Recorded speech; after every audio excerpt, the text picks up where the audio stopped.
Boa noite a todos, sejam bem-vindos à nossa casa de oração.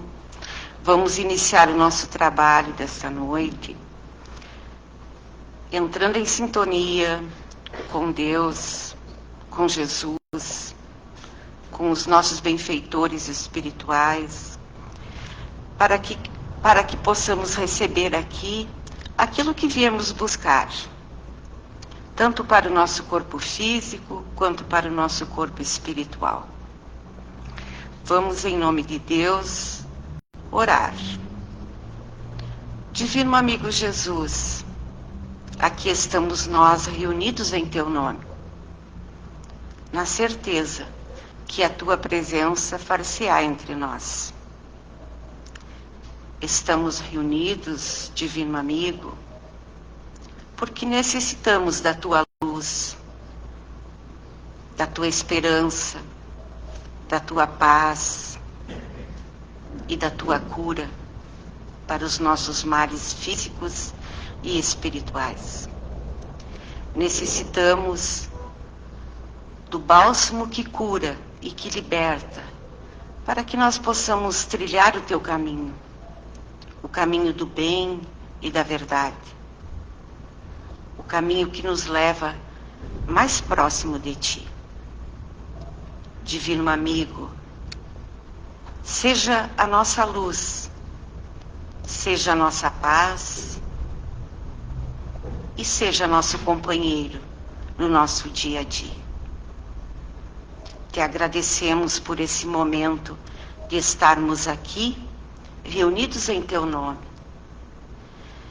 Agradecemos pelo dom da vida, agradecemos por tudo que somos e por tudo que temos.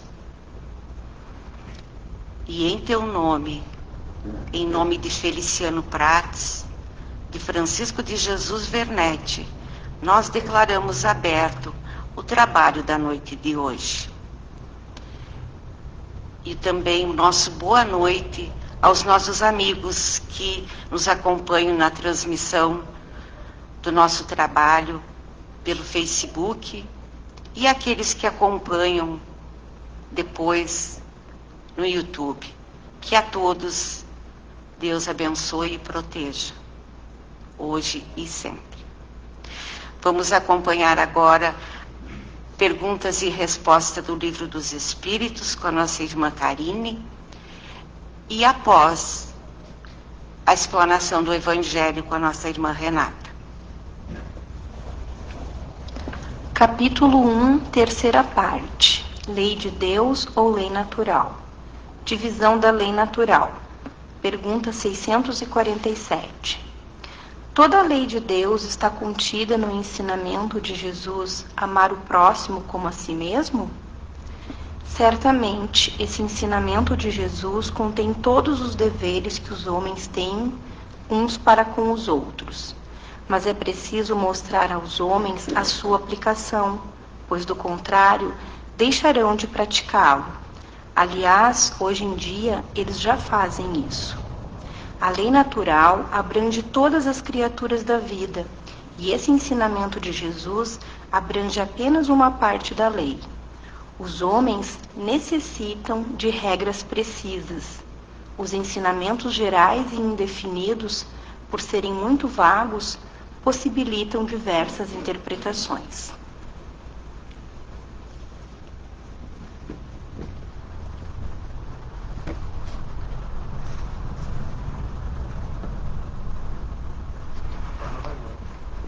Boa noite a todos, sejam todos muito bem-vindos. Vamos falar sobre transição planetária. Vamos lembrar o que é a transição planetária? É a gente passar de um mundo de provas e expiações, que é o que nós vivemos hoje, para um mundo de regeneração. Porque nós precisamos pensar em instrumentos para enfrentar essa transformação no pleno equilíbrio do nosso psiquismo, do nosso equilíbrio emocional. Porque está bem fácil de perder o equilíbrio, né? Nesse processo, acho que um grande desafio é manter a nossa própria iluminação. é, apesar de todas as dificuldades, manter a serenidade, manter o equilíbrio. Porque todos os nossos pensamentos refletem na nossa conduta. E fazemos isso a partir da doutrina espírita, porque ela visa a melhoria da nossa vida e de quem está perto. Se não usarmos essa doutrina consoladora para melhorar a qualidade da nossa vida espiritual, perde-se muito sentido. E a missão do Consolador prometido em nós não se cumpre. Nós sempre estamos esperando dias melhores. A gente precisa esperar dias melhores. Nós vivemos agora como um período passageiro que se prepara para uma vida definitiva. Não é isso que nós pensamos quando nós falamos em transição planetária? Não é um alento pensar que, apesar de estarmos vivendo num mundo de provas e expiações, tem um mundo melhor ali na frente? Passar do mundo de provas e expiações para um mundo regenerado. Allan Kardec chamava isso de vida futura. Cada religião tem o seu caminho. O céu, o paraíso, o nirvana, uma colônia espiritual. Para nós espíritas, a vida futura resume não só os primeiros momentos após a desencarnação, mas também os momentos especiais que esperam o planeta Terra após a redenção. A vida futura. O mundo de expiação, onde temos o ser humano inexperiente, que não é capaz ainda de tomar as melhores decisões e que, portanto, comete erros. E ao cometer erros, e ao infringir a lei divina, é conduzido pela misericórdia e pela justiça divina. Ele é conduzido a uma reparação e um aprendizado, para a chegada na grande cidadania que todos esperam, a cidadania de espírito puro, habitante de um mundo celeste. Haroldo Dutra Dias faz uma analogia, ele usa o grande simbolismo de Adão, Eva e a serpente, para dizer como se fossem três grupos diferentes para representar quem é quem na fila do pão dessa transição planetária. Ele diz que em Adão nós temos o espírito ignorante, inexperiente. Em Eva, o espírito desejoso de adquirir experiências, cheio de desejos, mas não muito capaz de tomar as melhores decisões. E na serpente, um grupo de espíritos rebeldes. E aí faz uma comparação, que esse é o público da transição planetária. Tem uns que não estão sabendo para onde está indo. Estão só dando uma curtida. Podemos dizer que esse é o grupo do Adão, o inexperiente. O outro grupo é o grupo que está desejando tanto, mas não sabe bem o que quer, ou o que constrói. Como diz Emmanuel, um projeto de felicidade fantasiosa, que Haroldo diz que é o grupo da Eva. E tem uma turma rastejando, uma turma cuja vibração, escolhas, pensamentos e sentimentos são muito rasteiros. E são ainda vítimas do egoísmo, do orgulho e de um interesse pessoal muito distorcido. E esse, o Haroldo diz, que é o grupo da serpente. O desafio da transição planetária é obediência às leis divinas. A simbologia de Adão e Eva ainda nos mostra que quando eles saem do paraíso, é que começa a jornada evolutiva. Podemos dizer que só entra na tormenta da expiação quem violou a lei divina. Tem aquela historinha da maçã e são expulsos do paraíso. Aqui ele está dizendo que quem não violou a lei divina não está sujeito à expiação. Está, no máximo, sujeito à prova. Quando a gente fala no mundo de provas e expiações, a gente lembra, né, que a prova é uma tarefa um pouco menos pesada que a expiação. Ele diz, o Haroldo diz que a prova é forja. Prova, a gente passa uns apertos e sai melhor. A expiação já é um pouco mais doloroso, porque a expiação é reparação. Expiação é refazer o mal feito, o que foi mal feito, E é chato porque tu pode até fazer, acreditando que estava tudo certo e estava tudo errado. Aquela frase, né? De boas intenções. Mas será que é justo prova e expiação? Aí a gente precisa pensar em Deus. Se Deus é justo. E o Haroldo fala que o que é celestial não foi construído por nós. O que é celestial é divino. A questão é que nós estabelecemos um conceito de Deus até parecido com Papai Noel. Aquele velhinho de barba branca, sentado, julgando. E aí vem o Consolador prometido. Vem a doutrina espírita, com a organização e a codificação de Kardec para trazer o quê? A ciência, a filosofia e a religião. E com esse tríplice aspecto, precisa ter esse olhar mais universal. Ciência do elemento espiritual e da relação do elemento espiritual com o mundo corporal. Ui, como é que é? Corpo, mente e espírito. E isso tudo, teoricamente, tem que estar funcionando de forma integrada. Esse é o papel do Consolador. Veio trazer vida. Ele veio trazer uma vitalidade. Ele veio trazer uma perspectiva de que a vida pulsa e de que a vida não cessa. E mais, nós temos uma vida. E isso eu acho muito legal da gente pensar. A gente tem uma vida. Todo mundo aqui tem uma vida, mas múltiplas existências. Eu sou imortal. Cada um aqui é imortal. Só tem uma vida. E foi te dada o dia que foi criada o teu espírito. Uma só vida. O que às vezes complica são as várias existências. Pois a gente vem evoluindo e passando por provas e expiações. Claro que nós trabalhamos para chegar a um momento que nós não precisemos passar por novas existências. Mas aí a gente vai ter que pensar em espírito puro. E como nós estamos ainda no mundo de provas e expiações, nós temos uma longa caminhada até chegar a essa pureza de espírito. Nós estamos falando de seres imortais numa jornada grandiosa.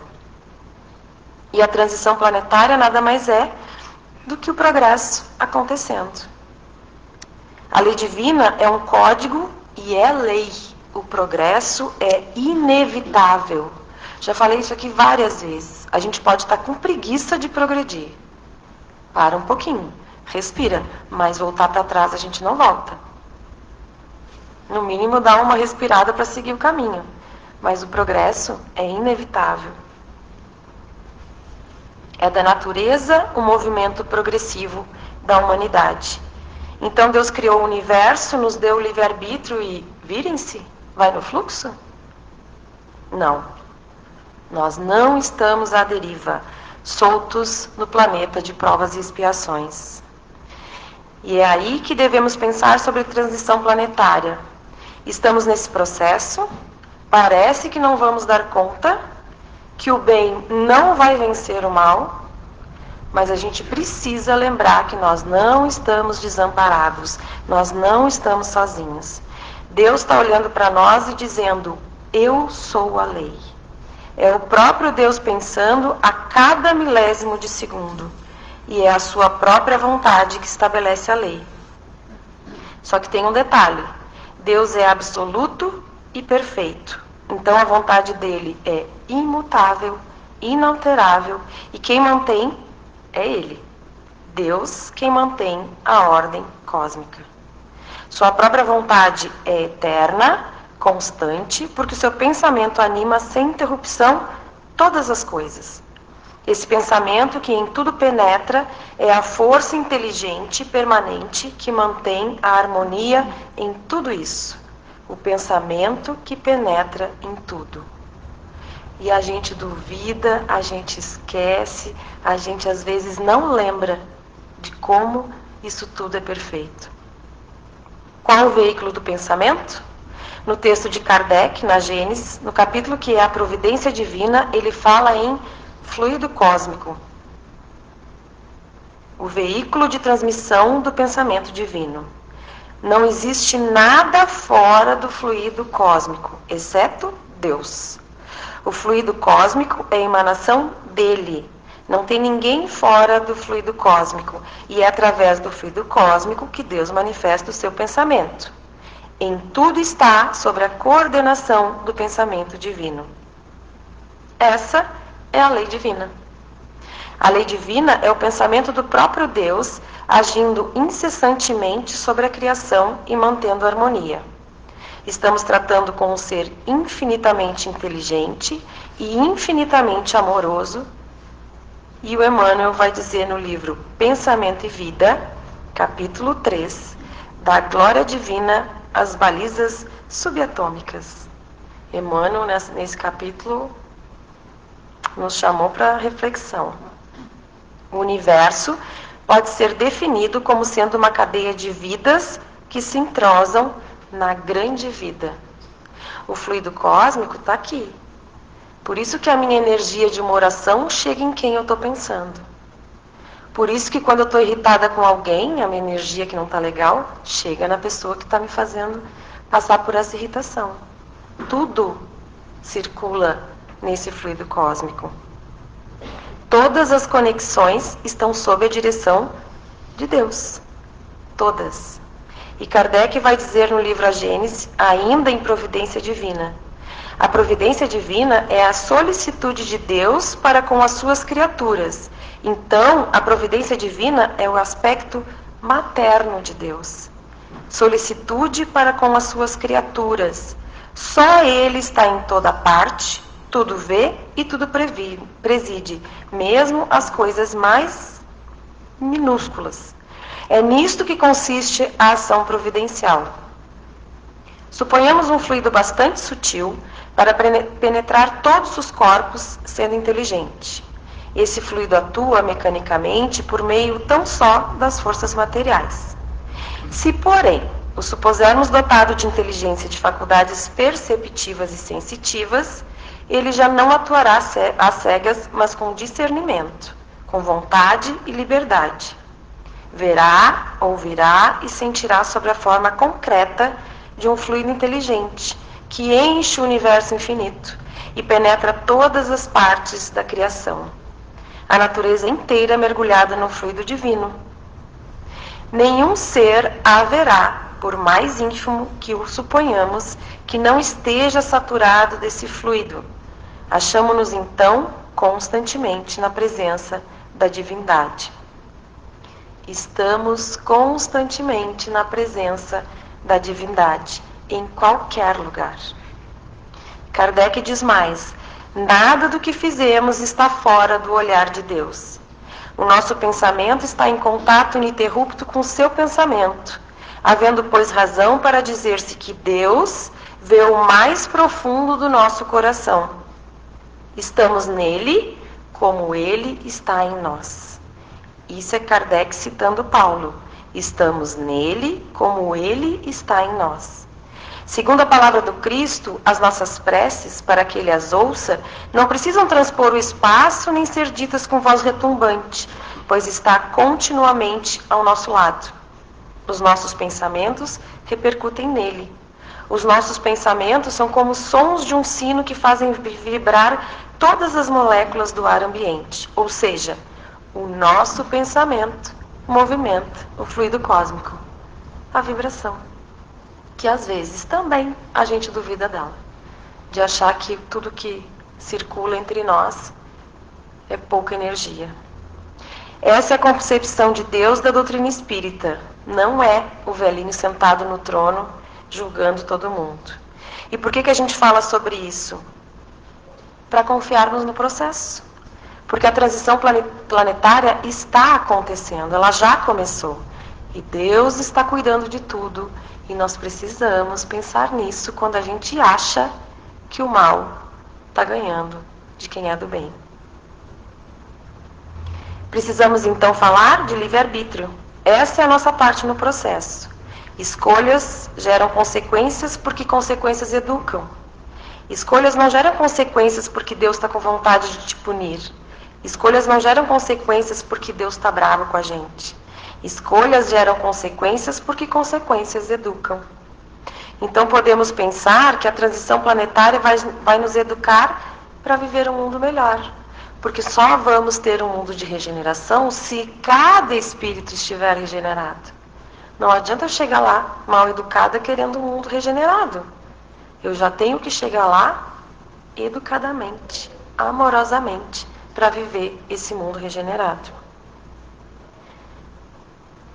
Porque quem não passar nessa prova não vai para a próxima série.